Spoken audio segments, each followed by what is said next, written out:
Eh bien bonjour à tous, donc, je m'appelle Clément Biche, je suis le directeur associé de MyCertif et aujourd'hui je reçois René Gabriel du groupe ACE Éducation. Donc bonjour, moi je suis René Gabriel et je suis chef de projet certification chez ACE Éducation qui est un groupe d'enseignement du supérieur. Alors aujourd'hui l'objectif de cette vidéo c'est de parler de la vie d'une certification, comment faire vivre sa certification. Alors déjà avant même de parler de faire vivre sa certification, et on l'a déjà dit dans plusieurs vidéos ou plusieurs webinaires, en fait on se rend compte que déposer une certification, un premier dépôt, ou faire un renouvellement de certification, en fait on se rend compte qu'il y a beaucoup de similitudes. Est-ce que tu confirmes que finalement le travail est le même, à peu près le même, ou il y a des choses à améliorer quand on renouvelle? Alors dans les faits, les étapes sont les mêmes. Okay. À une ou deux spécificités près, si jamais on dépose une certification en titre RNCP sur un métier qui est sur la liste des métiers émergents, c'est-à-dire sur lequel on n'a pas encore de recul quant à l'impact professionnel du métier, dans ces cas-là, il n'y a pas d'analyse des cohortes, ce qui simplifie les choses. Mais quand on est sur une création d'un titre RNCP standard, ou un renouvellement, dans ces cas-là, le process est le même. D'accord, à la différence qu'il faudra quand même du coup, si c'est un renouvellement, valider comme on l'a vu la valeur d'usage du coup de la certification. Alors on ira la valider, mais on le fera aussi dans le cadre d'un premier dépôt, puisque du coup on va analyser des cohortes. Donc l'analyse des cohortes, c'est l'analyse des promos d'étudiants, et on va aller analyser l'insertion professionnelle des promos étudiantes. Sur les 5 dernières années, il faut 2 promos de préférence qui se suivent, et c'est là-dessus qu'on va baser l'analyse des valeurs d'usage, dans le cadre d'un dépôt ou d'un redépôt. Donc l'objectif aujourd'hui, c'est de brasser assez largement l'ensemble des points essentiels, alors tant réglementaires qu'administratifs, de la vie d'une certification. Et on va se rendre compte que finalement un certificateur aujourd'hui en France a quand même beaucoup de choses à gérer. Il y a un adage qui dit que certificateur c'est un métier à part entière, mais on n'est pas loin de la vérité. Du coup, aujourd'hui, moi, je me suis mis quelques petits points, quelques mémos. En clair, ce qui vous est demandé en tant que certificateur et au sein de ton groupe, c'est d'être le garant, de valider les compétences. Donc ça, je pense que c'est quand même le b.a.-ba. En tant que certificateur, vous devriez valider et donc apporter des garanties, finalement, demain à l'État, à un futur employeur et donc à votre titulaire, au titulaire de votre certification, que les compétences sont bel et bien attestées comme étant acquises à l'issue du parcours de formation et du parcours de certification. On reviendra sur ce détail. En tant que certificateur, vous devrez aussi du coup rendre des comptes. Alors on a deux grandes instances aujourd'hui sur lesquelles on va revenir la un peu CDC, après. France Compétences. La Caisse des dépôts et consignations qu'on appelle dans le milieu la CDC et France Compétences qui est donc le garant, enfin comment on appelle ça, le réceptacle finalement des certifications qui sont déposées. France Compétences, oui, c'est l'organisme qui est garant de la pertinence des certifications. Et tout ça dans un objectif du coup, en tant que certificateur, d'étudier, d'analyser, et on le verra, il y a une partie de veille qui va être très importante aussi, pour toujours continuer à faire vivre et faire évoluer sa certification en adéquation avec des enjeux métiers, des enjeux de rentrée dans l'emploi. C'est ça. On va rentrer dans le détail et du coup on va parler tout de suite du sujet le plus fin, les candidatures qui vont devenir demain des titulaires de vos certifications. Alors ces candidatures, si je reprends dans les très grandes lignes les attentes de France Compétences, en tant que certificateur, vous devez gérer ces candidatures. Ça veut dire collecter les bonnes informations dont vous allez avoir besoin plus tard pour mener à bien vos enquêtes de suivi d'insertion professionnelle. Parce qu'on le verra dans les enquêtes, il y a aussi des infos à l'origine de la candidature, donc ce qu'elle avait avant sa certification, enfin la certification que vous allez lui donner, et collecter les bonnes informations aussi en vue de l'accrochage certificateur, un certain nombre d'éléments, mais vous devez aussi, j'imagine, respecter un certain nombre de choses par rapport à des prérequis peut-être, vous assurer que la candidature est bien conforme au règlement intérieur de votre dépôt à France Compétences. Donc voilà, autour de cette candidature, ça a l'air tout bête, mais on vous demande un certain nombre de choses, sans même parler du RGPD, de choses à cadrer. Est-ce que tu peux revenir sur ces différents points? Alors en effet Clément, il y a beaucoup de choses à cadrer quand on parle des candidatures, dans notre cas des étudiants, puisque du coup on a des critères d'admission qui varient en fonction des écoles, des marques du groupe. On va donc s'assurer du niveau académique de l'étudiant, on va s'assurer alors soit du niveau académique, soit de l'obtention de crédits ECTS. Les crédits ECTS, ça assure le suivi d'un enseignement supérieur, donc dans une branche donnée. On va également aller voir que les compétences acquises sont en rapport et en lien, les compétences acquises précédemment sont en accord et en lien avec les attentes de la formation. Et du coup, on a aussi des examens d'admission dans nos écoles. On forme sur des parcours parfois à l'international, rattachés à des titres RNCP. Et l'idée, c'est qu'il faut aussi avoir un certain niveau, une certaine maîtrise de l'anglais, par exemple. Donc on va aller s'assurer qu'un niveau d'anglais, je dis des bêtises, mais B2 par exemple, est maîtrisé par les candidats. On va aller en effet chercher tout ça. Et dans les candidatures, on va aller également, comme tu l'as rappelé, se renseigner sur le passé du candidat. Donc, est-ce qu'il était en activité professionnelle avant de rejoindre la formation ou pas? Si oui, quel était l'employeur? On va aller chercher également à savoir s'il était en formation avant, s'il n'était pas en activité professionnelle. Donc on a tout un ensemble de critères qu'on va aller vérifier puisque ça ressortira dans l'étude des valeurs d'usage, mais aussi dans l'étude de l'insertion professionnelle pour comparatif. Donc au sortir de la formation, à 6 mois et à 2 ans, quelle est la situation par rapport à l'entrée en formation et avant l'entrée en formation. Super. Du coup, les candidatures, vous devez les gérer sur... on l'a vu, un certain nombre de choses, et il y a aussi un point, j'imagine, capital, c'est s'il a eu des acquis précédents. C'est un petit peu, je crois, l'origine de la réforme et la création de France Compétences, c'est que les compétences ou les blocs de compétences sont maintenant acquis à vie. Et donc, est-ce que tu as déjà eu le cas d'ailleurs dans une de vos écoles? Est-ce que quelqu'un est déjà arrivé, revenu, après une interruption de parcours peut-être, avec des acquis sur certains blocs, et a redémarré un parcours de certification avec des acquis de blocs venus de chez vous ou d'ailleurs? Alors, on n'a pas eu le cas encore chez nous, mais je pense que ça finira par arriver, ne serait-ce qu'avec la loi de transition professionnelle qui a émergé il n'y a pas si longtemps que ça, et puis maintenant il y a le CEP qui se met en place, donc le conseiller en évolution professionnelle. Donc on a de plus en plus de parcours en reconversion qui vont venir, parfois en effet avec des blocs qui seront déjà acquis. Donc c'est des choses qu'on va voir arriver. Précédemment, dans mon ancien emploi, là je peux donner un élément de comparaison, c'est que j'intervenais sur une certification professionnelle qui s'appelle toujours d'ailleurs réaliser des interventions de médiation sociale. Et donc on avait parfois des candidats qui venaient et qui avaient une acquisition partielle de blocs. Donc comment ça se passe? Eh bien, ils intègrent la formation. Alors là, ça se voyait avec l'étudiant. C'était à voir si lui voulait ou non faire la formation entière, en fonction des blocs à acquérir, voilà. Et au-delà de ça, quand on était sur l'évaluation, en effet, le bloc de compétences qui était déjà acquis, on n'allait pas le challenger là-dessus puisque c'était déjà acquis. Deuxième grand point, et pas des moindres, la gestion des partenaires. Alors des partenaires internes au groupe ou à la marque, et ou externes, ça dépend comment on s'organise. En clair, aujourd'hui, si on doit résumer le propos, en tant qu'organisme certificateur, on peut avoir des partenaires, donc internes ou externes, qui vont faire la formation en vue d'obtenir la certification que moi, le certificateur, j'ai déposé à France Compétences. Et donc, ces formations, elles peuvent être prodiguées par différents organismes, comme on l'a dit, internes ou externes. Ces organismes, vous, en tant que certificateur, vous devez les suivre et vous devez les habiliter et s'assurer qu'ils respectent un certain nombre de choses. C'est ça. Et notamment les adéquations avec tout ce que vous avez déposé à France Compétences et notamment le référentiel de compétences. Après, là, c'est vrai que je pense que c'est un point important sur lequel on peut s'arrêter un peu plus longuement parce que déjà, je pense que pour beaucoup d'organismes certificateurs, il y a souvent la confusion entre le parcours de formation, le parcours de certification. C'est jamais très évident. On peut peut-être revenir rapidement là-dessus. D'un côté, on évalue des connaissances, de l'autre côté, on évalue des compétences. On a souvent tendance à confondre les évaluations. Alors c'est un gros sujet, c'est un très gros sujet. Si on peut s'y arrêter 2 minutes, je pense que ça peut aider un grand nombre de personnes. En effet, déjà il faut bien distinguer la différence entre un diplôme et une certification en titre RNCP ou une certification inscrite au répertoire spécifique. Dans le premier cas, le diplôme, comme tu le disais, on va évaluer des connaissances. Donc, on va évaluer tout simplement les connaissances de l'étudiant, savoir s'il a bien compris ce qu'il pourrait mettre en œuvre. On est vraiment dans l'hypothétique.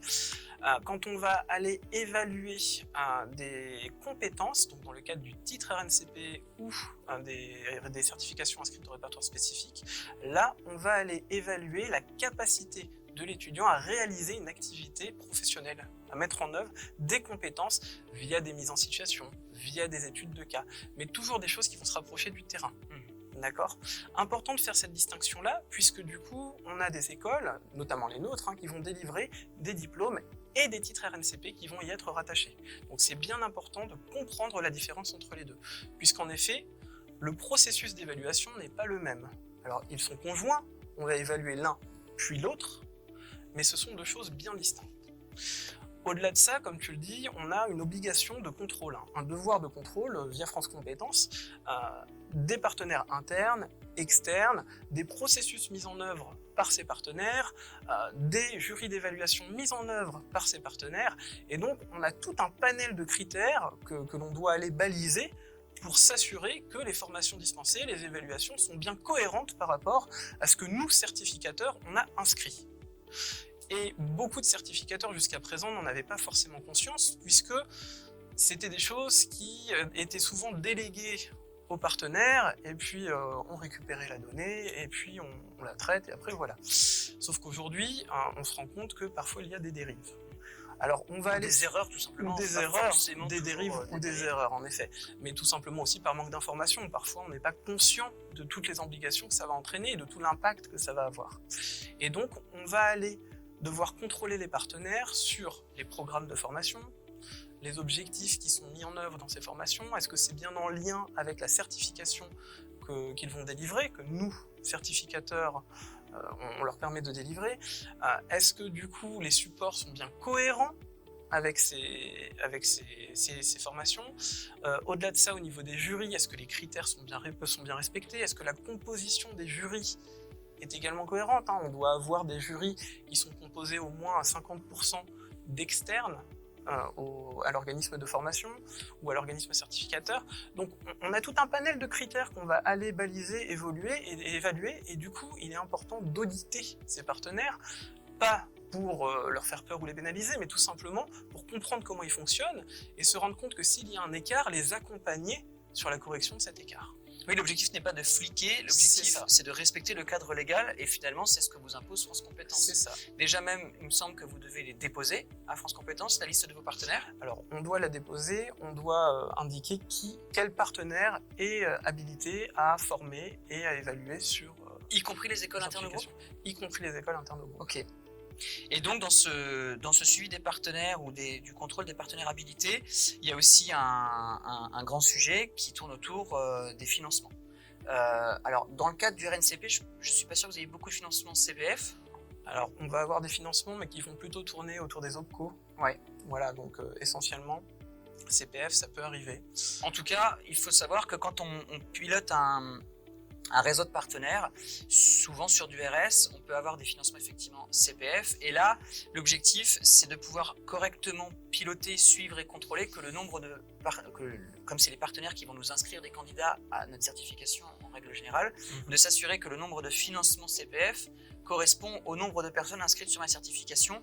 Alors, pour éviter les dérives, comme tu l'as dit, mais aussi pour éviter les erreurs et éviter les manques à gagner pour le certificateur. Ça, c'est le genre de choses que l'on peut contrôler via la Caisse des dépôts, qui a mis en place quand même des API avec un outil qui s'appelle l'Open Data. Si vous ne le connaissez pas, on mettra le lien dans la description. Alors, je me permets également de rajouter quelque chose.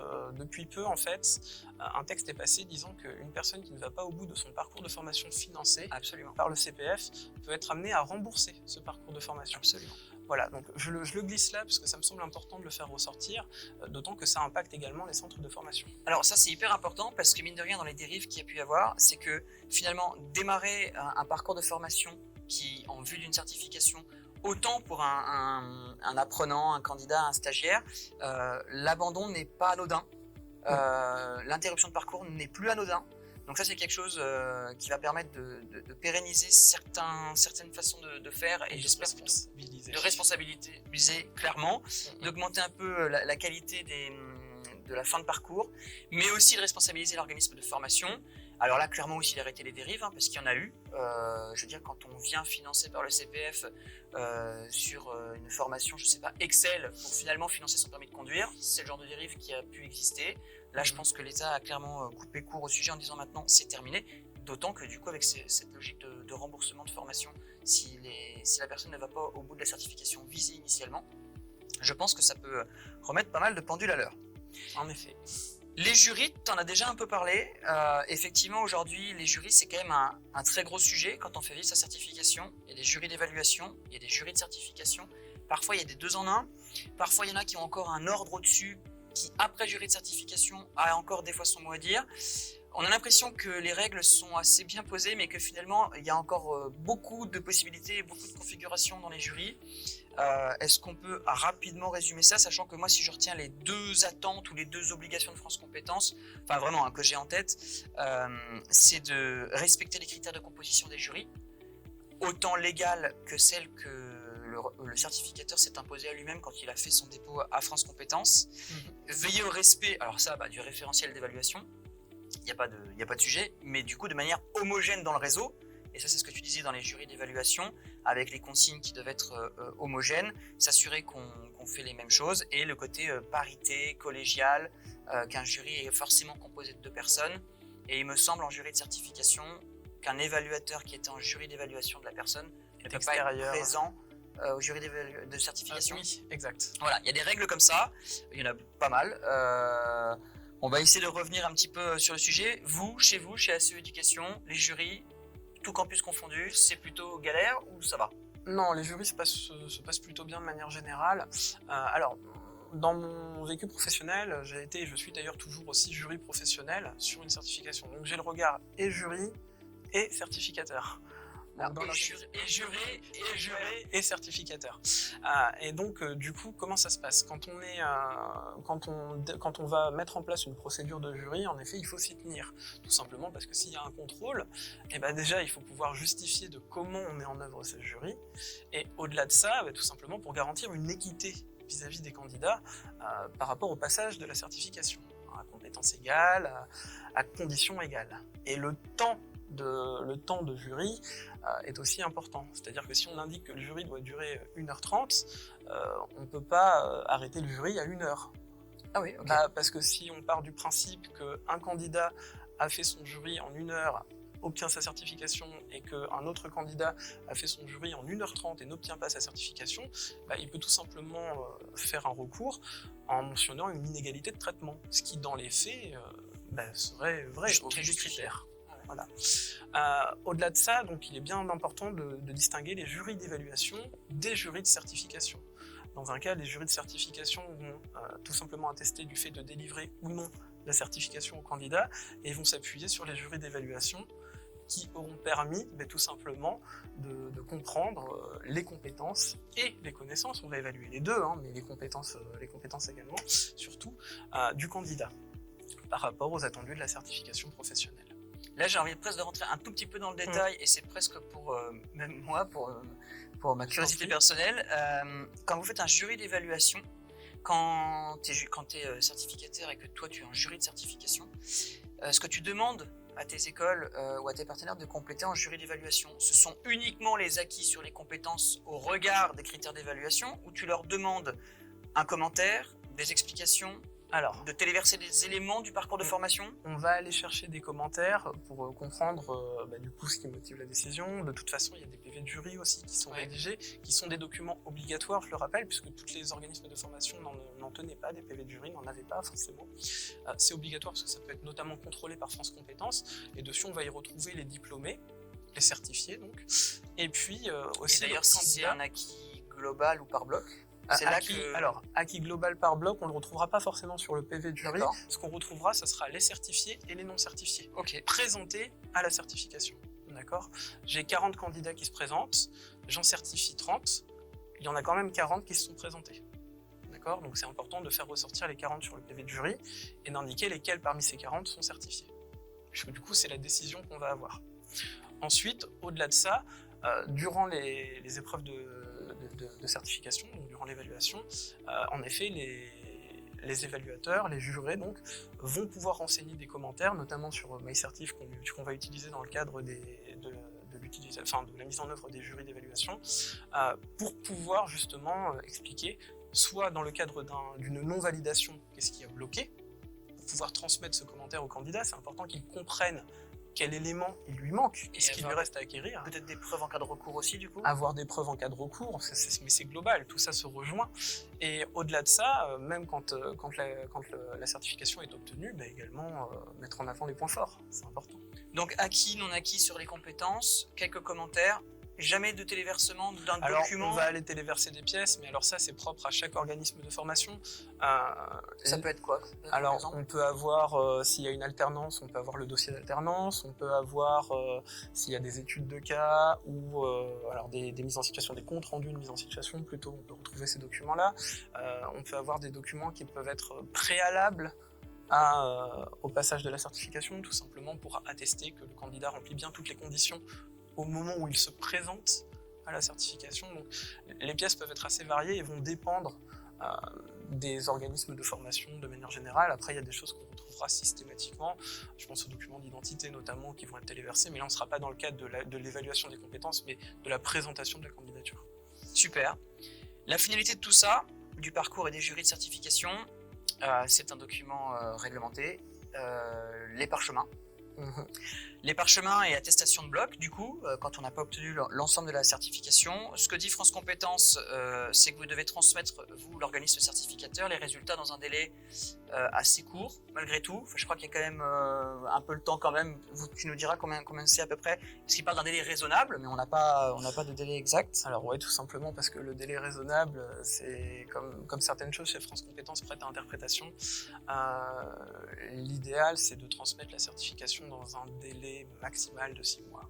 Alors quand tu dis la certification, c'est le résultat ou c'est le parchemin? Le résultat, je dirais le parchemin. Dans l'idéal. Le résultat, c'est peut-être plus court. Le résultat, ce sera beaucoup plus court puisque du coup, ce sera notamment nécessaire dans le cadre de réinscription à d'autres formations, puisque parfois, certains résultats, je pense par exemple à des personnes inscrites en parcours Bachelor 3 qui veulent se présenter en master, si on attend 6 mois pour leur donner les résultats, ça les bloque sur les dossiers d'inscription, de poursuite d'études, etc. Ou même quelqu'un qui veut rentrer dans l'emploi, qui a un entretien d'embauche 3 mois après. Dans tous les cas, l'organisme certificateur a un devoir de fournir une attestation justifiant de l'obtention ou non du titre, de la fin de formation, mais également si la décision a été arrêtée, de la réussite ou non de la formation, de l'évaluation. Alors le parchemin, il a un certain formalisme, que vous pourrez retrouver, je pense, dans le Vademecum de France Compétences ou ailleurs, mais il y a un certain formalisme à respecter avec beaucoup d'éléments à mettre sur ce parchemin. Est-ce qu'il y a des complications particulières, j'imagine, à les éditer dans un premier temps? Pas plus que ça? Je dirais pas plus que ça. Alors aujourd'hui, on retrouve beaucoup d'organismes de formation qui font alors là, je vais vraiment généraliser, mais qui vont faire de simples PDF en fait, en termes de parchemin, donc qui seront imprimés une fois réception du document faite. Et on va trouver parfois des parchemins un peu plus complexes, sur lesquels on va trouver des tampons secs qui vont éviter la falsification, sur lesquels on va pouvoir retrouver différents logos qui vont être présents, parfois des logos partenaires, etc. Certains organismes vont vraiment faire très simple et vont aller simplement inscrire le nom de l'organisme, le nom de la formation, la date d'obtention de la certification, avec l'intitulé, le nom du candidat et puis la signature du responsable.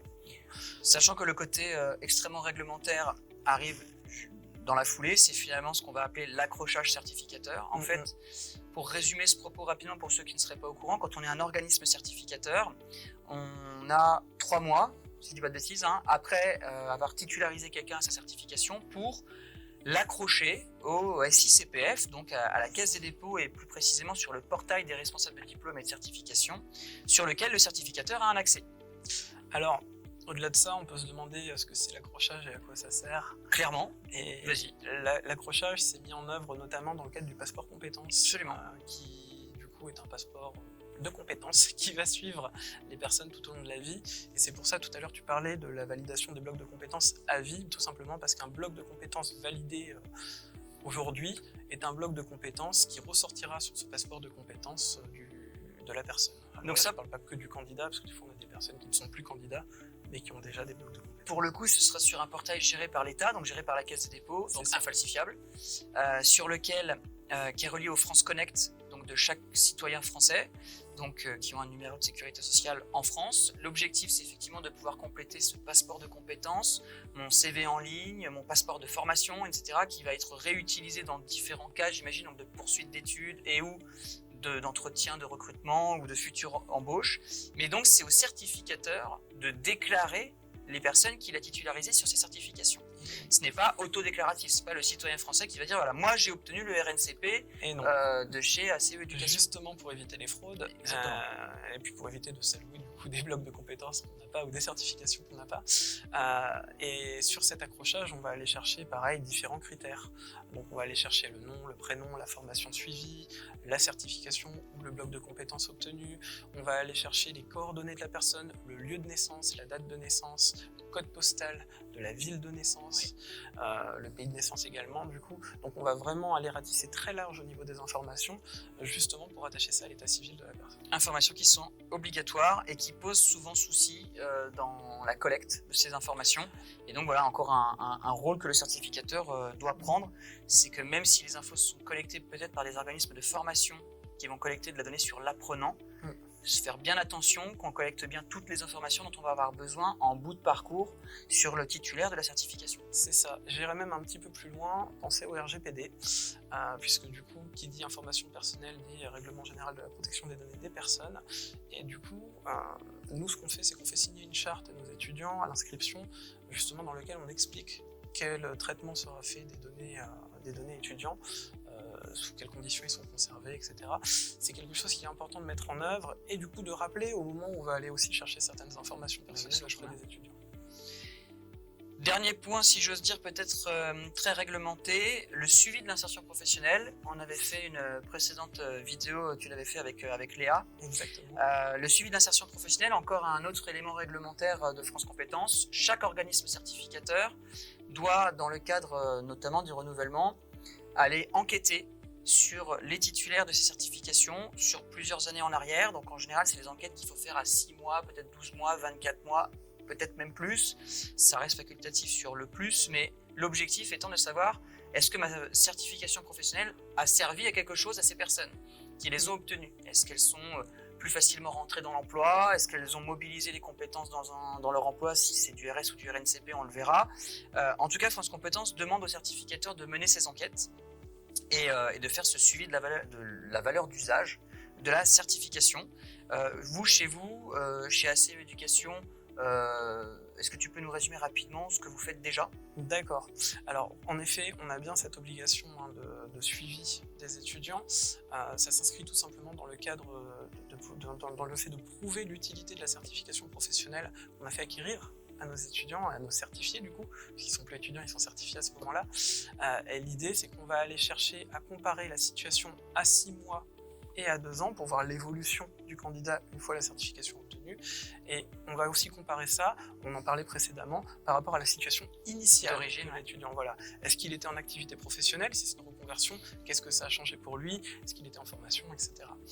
Ces données, elles sont essentielles puisque du coup, c'est ce qui va permettre derrière de justifier d'un redépôt ou d'un dépôt tout simple d'ailleurs de titre RNCP ou de certification inscrite au répertoire spécifique.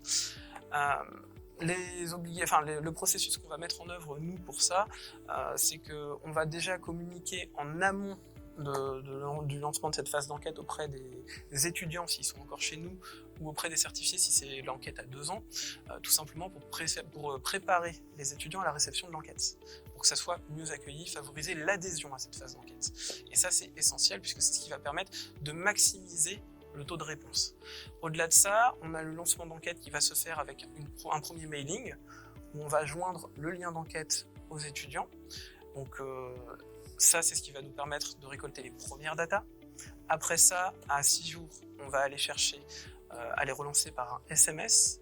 Et ensuite, encore à 6 jours, on va aller chercher à les avoir au téléphone, ce qu'on n'a pas eu. Donc on commence une phase de phoning qui va comprendre plusieurs phases de relance, puisque du coup, malheureusement, un appel téléphonique ne suffit pas à récupérer toutes les données manquantes.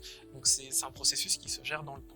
Donc emailing, SMS, phoning, l'objectif, vous l'aurez compris, en tant qu'organisme certificateur, c'est d'aller chercher l'info. C'est ça. Il faut l'information sur l'insertion professionnelle de vos titulaires, de vos certifications. C'est un cadre obligatoire. Et c'est surtout qu'en fait, si on n'a pas ces infos, on prend le risque de pas pouvoir déposer ou renouveler sa certification correctement. Ça, c'est certain. Sans information sur l'insertion professionnelle, ça sera un refus systématique, sauf dans le cadre de dépôt de titres sur la liste des métiers émergents, comme j'en parlais tout à l'heure. Mais ça, c'est vraiment une spécificité. Par contre, au-delà, moi j'irais même au-delà de ça, c'est que au-delà du fait de transmettre des informations pour le renouvellement, ça nous permet aussi à nous, certificateurs, de comprendre l'impact de nos certifications sur le marché du travail et de voir si elles ont besoin d'évoluer ou pas, et parfois dans quelle mesure, parce qu'on peut très bien aussi avoir des pistes d'orientation sur les métiers d'insertion professionnelle qui vont nous faire réfléchir à d'autres certifications peut-être plus adaptées. Alors de toute façon, c'est très juste ce que tu dis. L'objectif de France Compétences, de toute façon, je crois que le maître mot, c'est qualité. Processus qualité, ce qui veut dire qu'on demande à l'organisme certificateur de suivre de manière qualitative l'ensemble de sa certification sur l'ensemble des jalons dont on a déjà parlé, suivre ses partenaires, donc ça veut dire regarder la qualité du suivi des partenaires pour s'assurer qu'il n'y a pas de défaut et que tout rentre dans les clous. Sur l'insertion professionnelle, c'est pareil, c'est s'assurer que la certification sert vraiment à quelque chose, qu'elle permet de rentrer dans l'emploi ou de mobiliser des compétences dans l'emploi, de faire évoluer dans l'emploi le titulaire. C'est encore des dimensions totalement qualité. Faire vivre sa certification, ça veut dire il y a des comités ou des conseils de perfectionnement chaque année qui sont aussi des éléments de qualité qui vont permettre de faire évoluer sa certification. Alors en effet, les conseils de perfectionnement, c'est en plus une obligation Calliope. Donc, exact. Très lié donc, au titre RNCP quand on en dispense. Et ces comités de perfectionnement qui vont aller regrouper des étudiants et des partenaires et des acteurs du certificateur vont permettre de réfléchir donc, à tout un tas de choses au niveau des formations, des enseignements apportés, des compétences enseignées. Mais au-delà de ça, on peut aussi en profiter tout simplement pour aller chercher un petit peu plus loin, c'est-à-dire quels seraient les titres professionnels de demain, qu'est-ce qu'il faudrait revoir, modifier, conserver également, parce qu'il y a des choses qui étaient d'actualité avant, qui sont toujours d'actualité. Et c'est très important de s'appuyer sur ces instances pour pouvoir maintenir une qualité, comme tu le disais, dans les certifications qu'on leur va proposer. Alors ce que tu viens de dire, ça me permet de rebondir sur un autre élément, ce sont justement les référentiels, puisque finalement ce sont les référentiels que le certificateur va faire évoluer. Ces référentiels, indépendamment de les faire évoluer dans le temps, vous allez avoir à gérer plusieurs problématiques. Et elles sont légales, elles sont dans le cadre légal. C'est le sujet des correspondances et le sujet que les compétences de vos référentiels sont acquis à vie.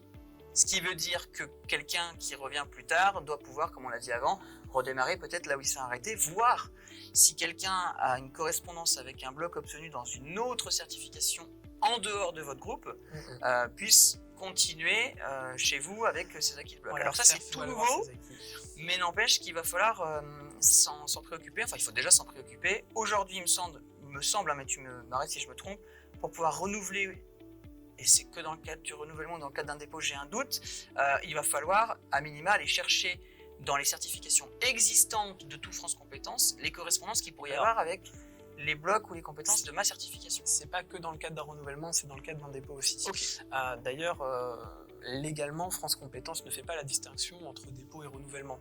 Exact. Pour eux, la procédure est la même. Ce qui est fondamentalement vrai, c'est qu'en effet, on a ce travail de recherche, d'enquête à faire, qui est parfois un travail de fourmi, puisque des certifications, il y en a beaucoup. Donc là, on peut aller s'appuyer sur certains modèles sur certains moteurs de recherche. Je pense à celui de Centrinfo notamment. Mais au-delà de ça, on a également ces Certif Pro Plus. Certif Pro Plus de Michel Beaujard que l'on salue. C'est ça, bonjour Michel, et merci pour cet outil qui d'ailleurs est fort utile, donc sur lesquels on va pouvoir aller s'appuyer. Et c'est d'autant plus important qu'en effet, comme tu le disais, on doit pouvoir faire en sorte qu'un titulaire d'une certification qui aurait un bloc en commun puisse tout simplement s'inscrire chez nous sans avoir à repasser ce bloc. Donc là, c'est essentiel. Il y avait un délai initial pour ces correspondances-là, pour les certifications en cours, et c'est pour ça, je pense que tu parles des renouvellements, qui devait se faire en juillet. Normalement, la première échéance, c'était juillet 2023, où tous les certificateurs devaient avoir fait cette transition-là. Ça a été poussé jusqu'au 31 décembre, si je ne dis pas de bêtises, 2023, donc très récemment encore. Donc ils avaient repoussé cette limite parce qu'ils s'étaient rendu compte que ça ne se faisait pas en claquant des doigts aussi simplement que ça, puisque c'est un travail vraiment très minutieux. Affaire à suivre, à voir si ce sera encore, s'il y aura encore un peu de souplesse ou pas dessus. Un des derniers éléments qui est imposé aux certificateurs, et c'est un peu transverse à tout ce qu'on vient de dire, c'est la veille. La veille active, mais ça c'est aussi un critère Calliope, donc c'est vrai que quand on est son propre organisme de formation, normalement c'est des choses que l'on maîtrise déjà, mais il faut rester en veille sur le marché du travail, sur le secteur visé par les métiers de la certification que j'ai déposée, de la veille sur les compétences de mon référentiel, de la veille sur les vadémécum ou les notices de redépôt de France Compétences ou sur les nouvelles choses que demande la Caisse des dépôts. Cette veille active, c'est un élément aussi réglementé que l'on va demander quand on va renouveler une certification, et il faut amener la preuve que l'on fait cette veille. Vous, aujourd'hui, vous êtes sûr. Comment vous faites votre veille? Alors nous, pour les veilles, on utilise plusieurs canaux. Moi, j'utilise Digiformag, j'utilise également Formalert, qui appartient au groupe Digiforma. Au-delà de ça, je suis aussi abonné sur AEF Info, donc via CE Éducation, qui me permet de me tenir à jour sur justement l'évolution de l'enseignement supérieur, sur l'évolution des métiers sur lesquels on va intervenir, et puis également sur le cadre légal et réglementaire. Comme tu le rappelles, c'est une obligation, mais au-delà de ça, quand on est certificateur, il faut en avoir conscience, et j'attire surtout l'attention des nouveaux certificateurs là-dessus. Il faut savoir que France Compétences, c'est un organisme qui a des textes qui sont très mouvants, qui peuvent être amenés à évoluer très rapidement. Calliope également, on peut avoir une version d'un référentiel ou d'indicateur qui va sortir à l'instant T, et puis peut-être que dans un mois ça aura évolué. Et ça, c'est important d'en tenir compte, parce que quand on va être sur les dépôts ou redépôts de titres, il faut s'assurer de s'appuyer sur la bonne version des notices et la bonne version du vadémécum qui va être présent. Alors nous, du coup, pour faire vivre, on l'a vu, sa certification, en fait, on essaye d'accompagner les organismes certificateurs du mieux que l'on peut chez MyCertif. L'objectif, vous l'avez compris, quand on est un organisme certificateur, en fait, on a plusieurs métiers et on doit avoir plusieurs cordes à notre arc. On doit pouvoir, comme on l'a vu, gérer les processus de certification. Bon, ça c'est le b.a-ba. Quand on est un organisme certificateur, normalement on est censé pouvoir maîtriser ce sujet-là, mais on a aussi une notion très informatique avec l'accrochage certificateur, où ce fichier d'accrochage XML est quand même assez complexe. On doit pouvoir faire des enquêtes, collecter de différents canaux, canaux finalement, des résultats des enquêtes qu'on va devoir ensuite croiser et remettre dans un dossier. On doit pouvoir faire de la veille, ce qui n'est pas forcément donné à tout le monde, y compris sur les observateurs de branche, y compris sur les filières et le secteur. En fait, on a beaucoup de choses à gérer. Et la veille, ça s'apprend. C'est-à-dire qu'en effet, c'est un coup à prendre quand on se lance dans la veille, parce que tout le monde n'en fait pas systématiquement, et quand on est certificateur, c'est une obligation.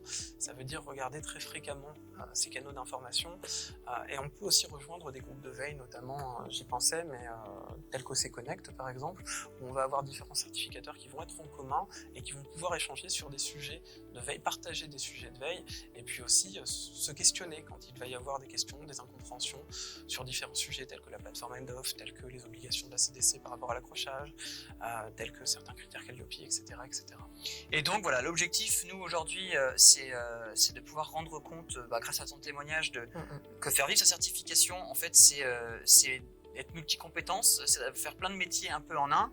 Chez MyCertif et avec OC Connect, comme tu l'as dit, on essaie d'accompagner les organismes certificateurs sur plusieurs volets, mais le premier volet sur lequel on les accompagne, c'est la digitalisation de leur processus de certification. Et en fait, avec l'outil MyCertif, vous allez pouvoir gérer finalement toutes les parties prenantes de ce qu'on vient de dire. Gérer les candidats, gérer vos intervenants, les habilitations, le suivi des partenaires, mais aussi surtout le suivi des parcours de certification.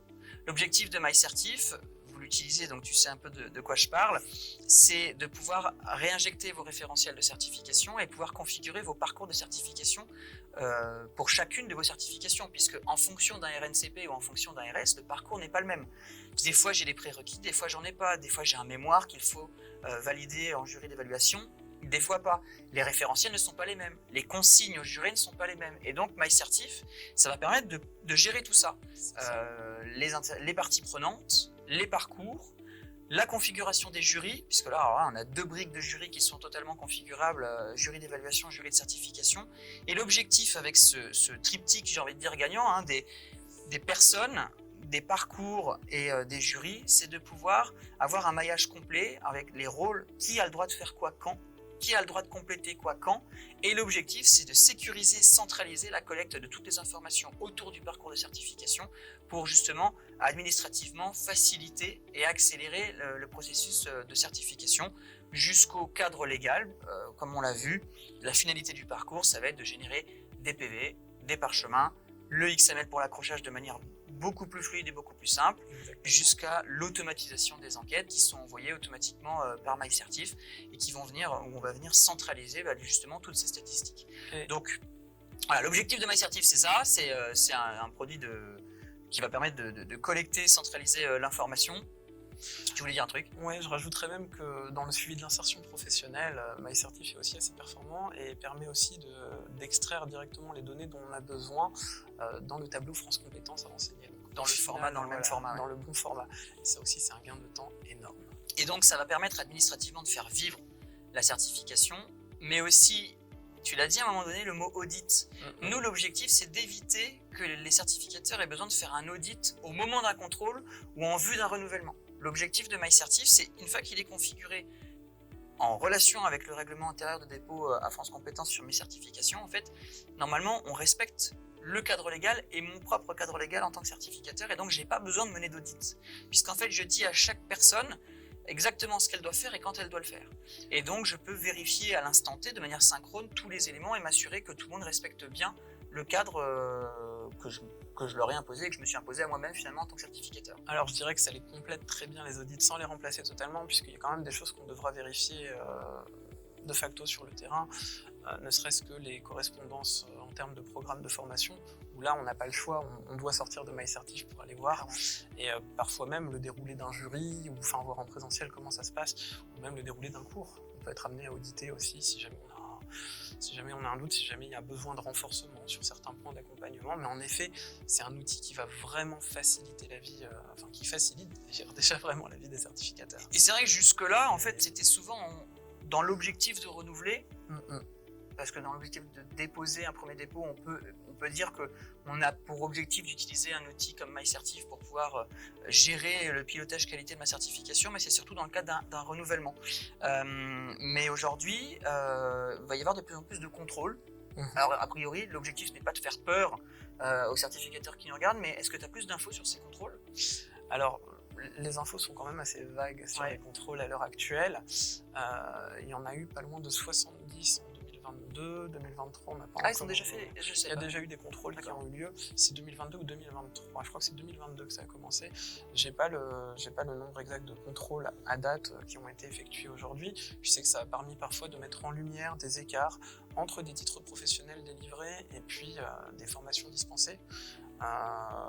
Donc c'est quand même intéressant de se pencher sur la question, et c'est pour ça que l'audit des partenaires, le contrôle à travers des outils comme MyCertif, ça permet vraiment de minimiser les risques en fait, tout simplement, surtout qu'on est garant en tant que certificateur du bon fonctionnement de la certification et de tout ce qui en découle. Ouais, vous êtes responsable. Voilà. Donc MyCertif, c'est vrai que j'aime bien dire ça comme ça permet de se libérer un petit peu l'esprit quand on est un organisme certificateur, d'accélérer certains processus, même si l'objectif ici n'est pas de dire que MyCertif est magique et que ça va remplacer tous les process. Le parcours de certification reste quelque chose de compliqué et de lourd la plupart du temps. Donc voilà, l'objectif c'est de faciliter un maximum, mais il va quand même falloir continuer à piloter et faire vivre sa certification. Alors également, de manière générale, tout ce qui rassure France Compétences, c'est une bonne chose dans le cadre d'un dépôt ou d'un renouvellement.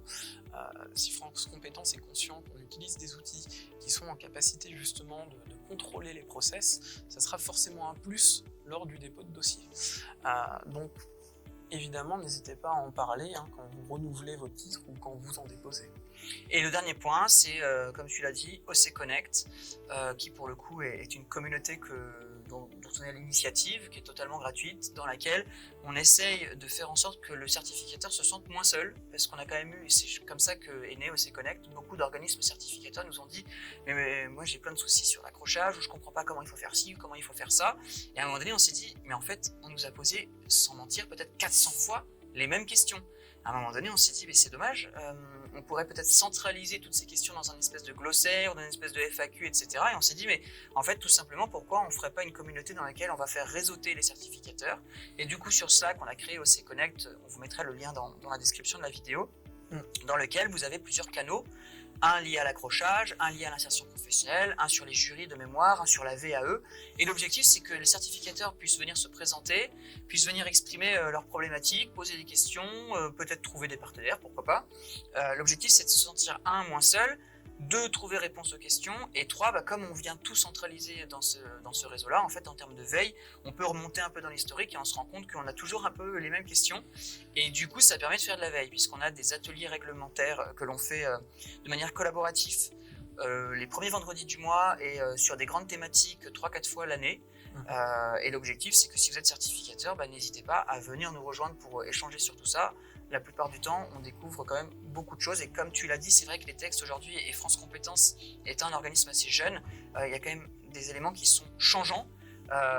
Et donc, c'est important de pouvoir se tenir informé. Et plutôt que tous les certificateurs fassent leur propre veille, si on met les éléments en commun, la plupart du temps, je pense que ça fait gagner beaucoup de temps à beaucoup de monde. Oui, et puis on se sent vite très seul. Quand on est nouveau certificateur et qu'on ne sait pas où regarder, le travail semble titanesque. Et d'ailleurs, il l'est souvent, pour ne pas se cacher la vérité. Mais c'est aussi ce qui fait qu'on l'aime, c'est qu'il y a beaucoup de choses à voir et à découvrir dedans, même quand on connaît les certifications. Mais au-delà de ça, en effet, le fait de pouvoir s'ouvrir à d'autres personnes qui partagent un quotidien plus ou moins similaire, ça permet aussi de se rendre compte que les incompréhensions qu'on peut avoir, parfois elles sont normales. Tout simplement. C'est pas parce qu'on est bête ou autre, c'est tout simplement parce qu'on n'a pas l'information, parce que l'information n'est pas forcément communiquée. Alors clairement, moi j'aimerais bien finir sur une note positive, un peu comme tu viens de le faire, c'est que j'ai quand même beaucoup d'organismes certificateurs ou d'organismes de formation qui se posent la question de devenir organisme certificateur et qui me disent mais finalement ça a l'air tellement compliqué, il y a tellement de choses à faire que j'ai quel intérêt à devenir organisme certificateur. Mais je veux dire, il faut quand même pas oublier que toutes ces contraintes, finalement, elles viennent aussi grandement valoriser les certifications par rapport aux anciennes versions de certification qui existaient avant France Compétences. Je veux dire, aujourd'hui, c'est autant de verrous qui font qu'en termes d'avantages concurrentiels, si on peut parler comme ça, finalement, quand on possède une certification, je veux dire, c'est pas n'importe quoi. C'est-à-dire, ça a une vraie valeur, autant en termes, on va dire, mercantiles, chiffre d'affaires et compagnie, que de valorisation des écoles qui les possèdent. Alors, moi, j'aime bien dire une chose, c'est qu'aujourd'hui, les certifications, elles ont une valeur qualitative.